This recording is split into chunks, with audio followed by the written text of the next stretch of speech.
জমে উঠেছে নির্বাচনী মাঠ। নির্বাচন ঘনিয়ে আসার শেষ মুহূর্তে ভোটারদের সমর্থন আদায়ে পটুয়াখালীর রাঙামাটিতে একই দিনে ও একই সময় বিএনপি এবং ইসলামী আন্দোলন বাংলাদেশের পৃথক দুইটি জনসভা অনুষ্ঠিত হয়েছে। শনিবার বিকেলে গহীনখালীহাটে বিএনপি আয়োজিত জনসভায় দলের রাষ্ট্র সংস্কার ও উন্নয়ন পরিকল্পনার কথা তুলে ধরেন বিএনপির কেন্দ্রীয় প্রশিক্ষণ বিষয়ক সম্পাদক ও পটুয়াখালী 4 আসনের দলটির মনোনীত প্রার্থী এ.বি.এ. মোশাররফ হোসেন। তিনি বলেন, কোনো নির্দিষ্ট মার্কায় ভোট দিয়ে বেহেশতে যাওয়া সম্ভব নয়, উন্নয়ন ও ভবিষ্যতের স্বার্থে ধানের শীষে ভোট দিতে হবে।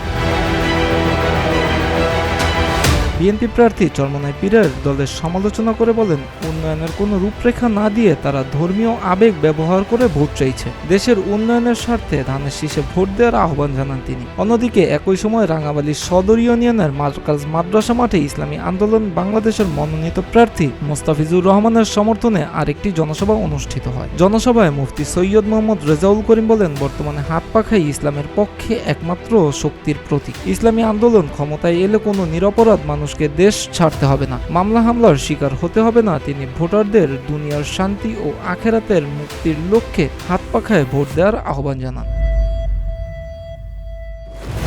নির্বাচন ঘনিয়ে আসায় রাঙামাটিতে একদিনে দুই দলের পৃথক জনসভা নির্বাচনী উত্তাপ আরও বাড়িয়ে তুলেছে। ভোটের লড়াইয়ে শেষ পর্যন্ত কারা সমর্থন আদায় করতে পারে সেদিকেই তাকিয়ে রয়েছে এলাকাবাসী।